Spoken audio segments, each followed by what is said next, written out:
Good morning. How are you guys doing? I hope you slept well. Okay, so this morning I have the book Frog and Toad Are Friends. I miss you guys. Frog and Toad are friends.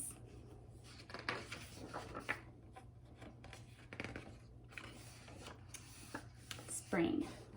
Frog ran up the path to Toad's house. He knocked on the front door. There was no answer. "Toad, Toad," shouted Frog. "Wake up! It is spring." "Blah," said a voice from inside the house. "Toad, Toad," cried Frog. "The sun is shining. The snow is melting. Wake up!" "I am not here," said a voice. Uh-oh. We have to fix the camera. Let's see what we can do here.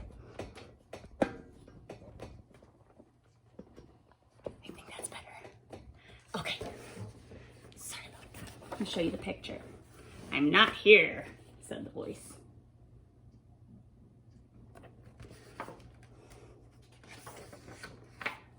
Frog walked into the house. It was dark. All the shutters were closed. "Toad, where are you?" called Frog. "Go away," said the voice from a corner of the room. Toad was lying in bed. He had pulled all the covers over his head.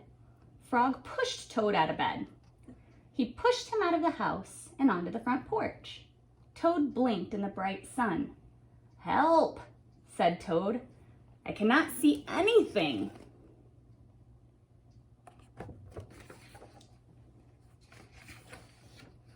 "Don't be silly," said Frog.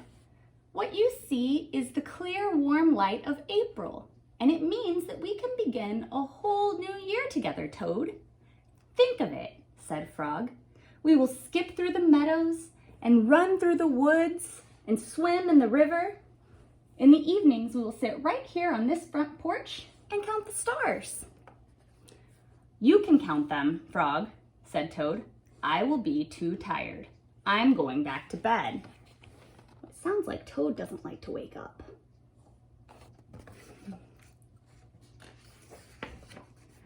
Toad went back into the house. He got into the bed and pulled the covers over his head again. "But Toad," cried Frog, "you will miss all of the fun." "Listen, Frog," said Toad. "How long have I been asleep?" "You have been asleep since November," said Frog. "Well then," said Toad, "a little more sleep will not hurt me. Come back again and wake me up about 1/2 May. Good night, Frog."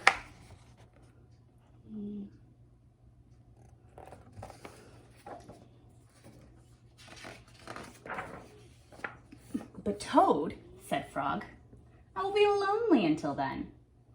Toad did not answer. He had fallen asleep. Frog looked at Toad's calendar. The November page was still on top. Frog tore off the November page. And then he tore off the December page, and the January page, and the February page, and the March page. He came to the April page. Frog tore off the April page too.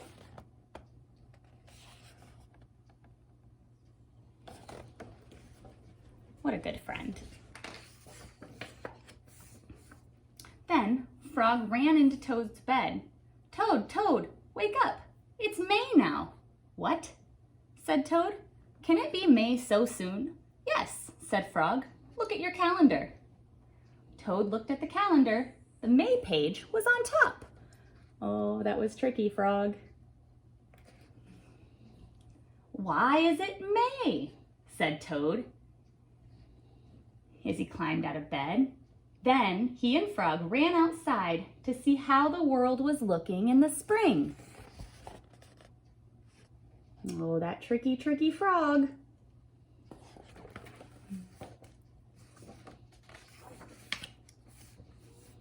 Oh, that's the end of that one. We'll read the next story of Frog and Toad later.